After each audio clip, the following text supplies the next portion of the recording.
ఇవి పరిష్కరించాక మీటింగ్లన్నీ సార్ దీనికే కదా ఎవరు వచ్చినా ప్రజా సమస్యలు పరిష్కరించడానికే కదా.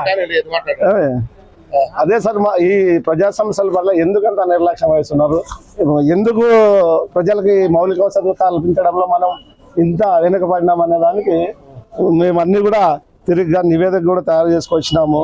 దీనికి సంబంధించి దీనికి ఏం మీరు సమాధానం చెప్తారు చెప్పండి. ఇది మన రోడ్లు టైంలో వచ్చి మన ఎస్టిమేషన్ వేసి గవర్నమెంట్ పంపించాము. అది గవర్నమెంట్ నుంచి వచ్చిన తర్వాత ఎక్స్టెన్షన్ ఏరియాస్ ఎక్కడైతే జనావాసాలు ఉంటే రోడ్లు కాలువలు లేకుండా ఎప్పుడైతే ఎవరైతే పనిపడుతున్నారో వాటికి సంబంధించి డ్రైనేజీలకి తగిన యుఐడిఎఫ్ ఫండ్ కింద వచ్చేసి దాదాపు 50 కోట్లు అంటే పేజర్ మేనర్ లో మన మున్సిపాలిటీకి స్టేట్ వైడ్ కూడా శాంక్షన్ అయితే ఉంది. నెక్స్ట్ వచ్చేసి రోడ్లు ఎక్కడైతే మట్టి రోడ్లు అంటే రోడ్లు వేయకోకుండా మట్టి రోడ్లు అయితే ఉన్నాయో అవన్నీ కూడా ప్రపోజల్స్ మాకు పంపించమని చెప్పారు. మొన్న కన్సల్టెన్సీ వచ్చి అన్ని ప్రిపేర్ చేసి పంపించాము. అన్ని డిపిఆర్ ప్రిపరేషన్ అయితే కంప్లీట్ అయిపోయింది. వాటిని టెండర్ బిల్ చేసిన తర్వాత ఇమీడియట్ గా వర్క్ అనేది కూడా స్టార్ట్ అవుతాయి. ఈ రోడ్లకు సంబంధించి కాలువలకు సంబంధించి శ్మశానాలకు సంబంధించిన దాంట్లో సంబంధించిన దాంట్లో రోడ్లకు కానీ కాంపౌండ్ వాల్స్ కూడా ప్రపోజల్స్ వచ్చేవి త్రూ ఎమ్మెల్యే గారి ద్వారా గవర్నమెంట్ కూడా పంపించడం అనేది జరిగింది. మన రిక్వైర్మెంట్ ఎంత ఉన్నాయని చెప్పి మనకు వస్తున్న ఈ 15 ఫైనాన్స్ నిధుల నుంచి కూడా మనకు వచ్చిన దాంట్లో మన హనుమాన్ నగర్ ఏరియాస్ లో వాటిలో కూడా మనం పెట్టడం అనేది జరిగింది. కాంపౌండ్ వాల్స్ వాటికి మన పరిధిలో ఉన్న దాంట్లో ఉన్న అమౌంట్స్ తో కూడా మనకి కృష్ణ పెరుగులో బోర్వెల్ అయిపోయడం జరిగింది. కొన్ని దాంట్లో ఉన్న మౌలిక సదుపాయాలు మా చేతుల్లో ఉన్నవన్నీ కూడా మేము చేస్తూనే వస్తున్నాం. ఇట్లాంటివి ఏవైతే మట్టి రోడ్లు ఉన్నాయో మట్టి రోడ్లు ఉన్న మాత్రం ఫస్ట్ ప్రయారిటీ పెట్టి జనావాసాలు ఉన్న దగ్గర మాత్రమే పెట్టమని చెప్పి గవర్నమెంట్ నుంచి కూడా సర్కులర్స్ ఇస్తే దాని ప్రకారమే డిపిఆర్స్ తయారు చేసి పంపించడం జరిగింది. త్వరలోనే వర్క్ కూడా స్టార్ట్ అవుతాయి. కబ్జా చేసిన స్థలాల గురించి డీటెయిల్ గా ఎంక్వైరీ చేసి శ్రీ సాయి నగర్ నందు ఏం సార్ ఓపెన్ స్టేట్ గ్రంథాలయము, అంగన్వాడీ, అర్బన్ సెంటర్ అంటే ప్రజలకు పెట్టారు. కానీ అక్కడ కొంతమంది కబ్జా చేసుకుని దర్జాగా రాళ్ళపాతి ప్లాట్ అమ్ముతున్నారు. అక్కడ మన మున్సిపల్ బోర్డు నుండి తొలగించినారంట. దాన్ని ఎవరు చెప్పండి. దాన్ని టౌన్ ప్లానింగ్ వాళ్ళతో కోఆర్డినేషన్ సార్ నేను చెప్తాను కదా.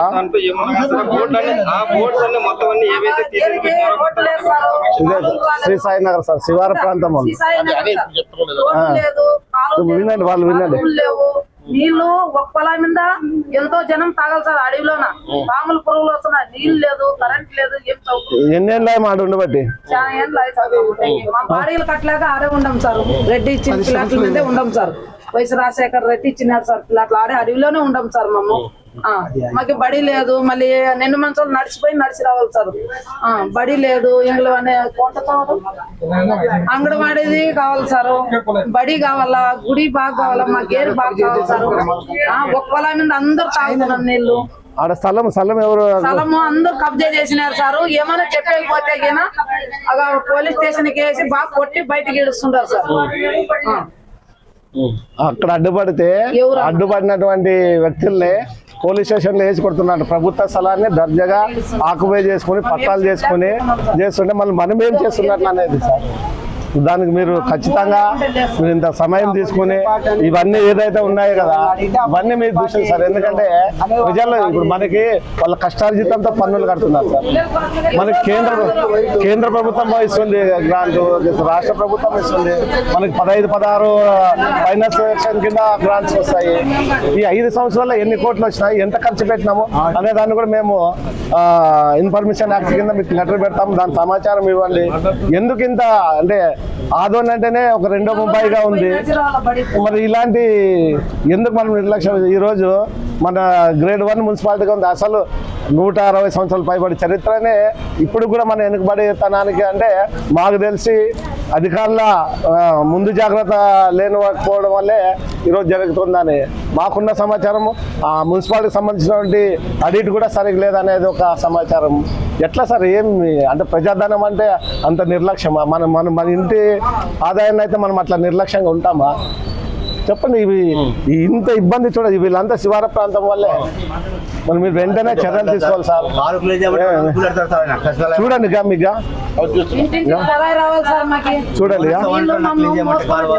చూడండి చూడండి ప్రాంతాల్లో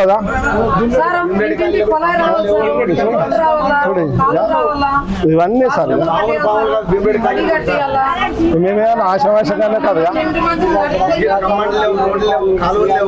తర్వాత ఇంకొకటి సార్ ఇక్కడ మా న్యూ గాంధీనగర్ అనేది ఉన్నామా 2 సార్లు మీకు ఒక లెటర్ కూడా ఇచ్చినాము సార్ కమిషనర్ గారు. దాదాపు 50 సంవత్సరాలు అయింది. కింద 2 శవాలు ఉన్న పైన ఒకటి పెడుతున్నాం స్థలం లేక. అది కూడా 2 సార్లు లెటర్ ఇచ్చినాము. దానికి సంబంధించి కూడా ఇది న్యూ గాంధీనగర్. ఇవన్నీ కూడా మీకు ఒక నివేదికగా ఇస్తున్నాము. దీన్ని నిర్లక్ష్యం చేస్తాము. దయచేసి చెప్తున్నాము, ప్రజా సమస్యలు మీరు మా ప్రజల కోసమే కదా ప్రభుత్వం మద్దతు పెట్టినది.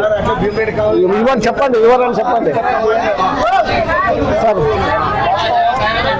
ఉండండి, ఇది భూమికి సంబంధించిన అమ్మా, ఉండండి. ఇవన్నీ వచ్చిన అమౌంట్ ఇవన్నీ దీనికి డెవలప్మెంట్ ఉన్నాయి. ఇక్కడ లాస్ట్ లెవెల్ దీనికి దానికి ప్రపోజల్ చేస్తాం. ఎంత వచ్చింది సార్? అంటే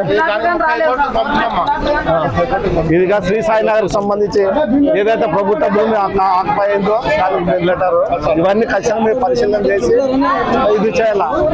లేకపోతే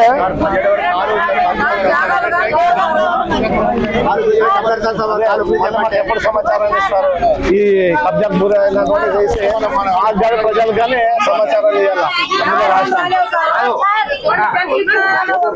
సార్ ఫోటో తీసుకోండి.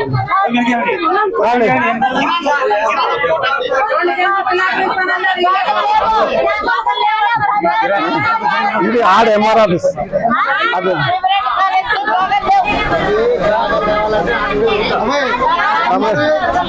చెప్పండి.